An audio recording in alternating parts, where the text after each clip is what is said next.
Bonjour et bienvenue dans votre revue de presse de ce mardi 10 mars 2020. Les batailles politiques sont le sujet favori des quotidiens reçus ce mardi au groupe Média du Sud.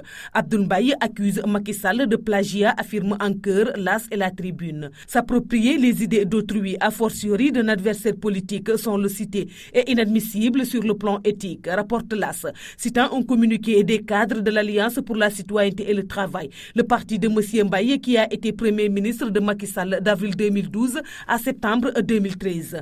Abdoul Mbaye et ses camarades accusent Macky Sall de plagiat lorsqu'il parle du secteur de l'artisanat, rapporte la Tribune. Vox Populi de sa part, comme plusieurs autres journaux, est surtout intéressé par la guéguerre survenue depuis plusieurs jours entre le ministre des Affaires étrangères, Amadou Ba, et une frange de l'Alliance pour la République, qui cherche à le faire exclure du parti de Macky Sall. Monsieur Ba, un des responsables de l'APS dans la commune des Parcelles Assainies, semble minimiser la révolte menée contre lui, en la réduisant à quelques problèmes internes qui seront résolus selon Vox Populi.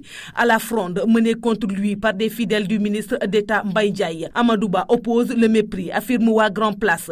Le président m'a confié et m'a demandé de faire de la politique, déclare le fonctionnaire des impôts des domaines, aujourd'hui ministre des Affaires étrangères, après avoir dirigé le département des finances.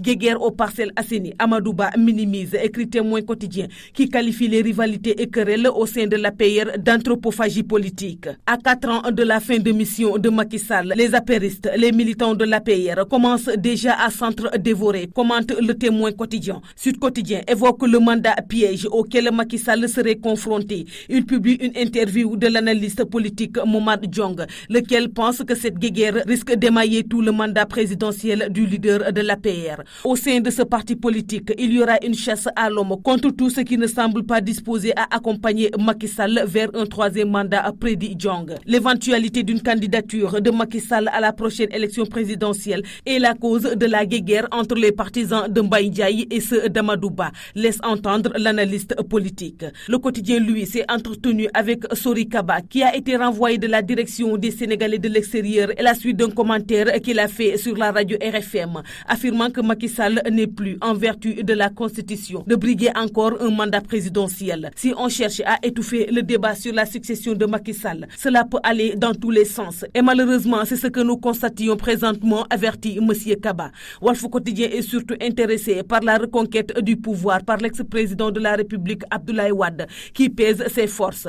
Abdoulaye Wade, 83 ans, veut connaître le nombre de ses militants et sympathisants avant de se lancer dans la reconquête du pouvoir, écrit le même journal. Le modus operandi n'est autre que la vente des cartes de membres de son parti. Une opération qui permettra également au leader du PDS d'identifier les responsables les plus représentatifs de son parti, explique Walf Quotidien. Le Soleil publie une interview de l'ancien ministre Londi Savané, lequel dit avoir constaté que les contradictions au sein de la gauche sénégalaise se sont considérablement atténuées. C'est de cette situation que doivent profiter ces leaders, dit ce responsable de la coalition au pouvoir, pour surmonter leur rivalité personnelle et créer une grande force capable de baliser les voies pour des transformations profondes et durables. Le silence troublant d'Ousmane Sonko, le leader des PASTEF, une formation politique de l'opposition, préoccupe la Tribune.